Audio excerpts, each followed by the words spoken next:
Chennai super Kings Delhi Capitals మధ్య చెన్నైలోని MA Chidambaram స్టేడియంలో మ్యాచ్ జరిగింది. ఈ మ్యాచ్ లో చెన్నై ఘన విజయం సాధించింది. అయితే ఈ మ్యాచ్ మధ్యలో భారీ వివాదం అందరినీ ఆశ్చర్యపరిచింది. 213 భారీ లక్ష్యాన్ని ఛేదించేందుకు ఢిల్లీ బరిలోకి దిగింది. ఈ సమయంలో జట్టు కోచ్ హెమంగ్ బదాని, బ్యాటర్లు నితీష్ రాణా, కరుణ్ నాయర్ ఎంపైర్లతో వాగ్వాదానికి దిగారు.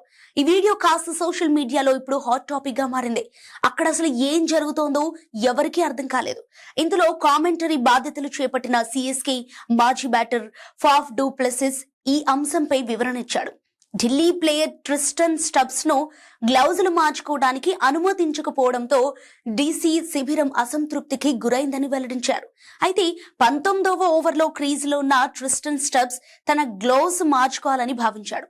గ్లౌస్ తీసుకొచ్చేందుకు సైగ చేశాడు. చెమటతో తడిసిన గ్లౌజుల వల్ల అతని పట్టు దెబ్బతినటంతో అసౌకర్యంగా కనిపించాడు. కానీ ఈ అభ్యర్థనను 4th అంపైర్ తిరస్కరించారు. దీంతో ఒక్కసారిగా గందరగోళం మొదలైంది.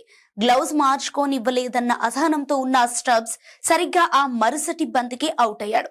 38 బంతుల్లో 60 పరుగులు చేసి ఢిల్లీ ఆశలను సజీవంగా ఉంచిన స్టబ్స్ అవుట్ కావటంతో ఢిల్లీ ఓటమి ఖాయమైంది. సో జేమీ ఓవర్టన్ బౌలింగ్ లో మిడ్ ఆఫ్ మీదుగా బంతిని కొట్టే ప్రయత్నంలో స్టబ్స్ అవుట్ అయ్యారు.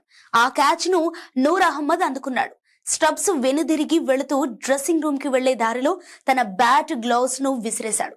ఈ ఉద్రిక్తత పరిస్థితుల మధ్య ఢిల్లీ క్యాంప్ అంపైర్లతో వాదించిన దృశ్యాలు, స్టబ్స్ వీడియోలు వైరల్ అయ్యాయి. అంతకుముందు ఛేదనలో ఢిల్లీకి ఓపెనర్లు కేఎల్ రాహుల్, పాతుమ్ నిస్సంక మెరుపు ఆరంభాన్ని ఇచ్చారు. అయితే కేవలం 5 ఓవర్లలోనే 61 పరుగులు రాబట్టి చెన్నైను భయపెట్టారు. అయితే నిస్సంక అవుట్ కావడంతో ఢిల్లీ జోరు తగ్గింది. చివరికి ఢిల్లీ 183 వద్ద ఆగిపోవడంతో చెన్నై ఈ సీజన్ లో తన తొలి విజయాన్ని నమోదు చేయగా ఢిల్లీ వరుసగా 2వ ఓటమిని మూటగట్టుకుంది.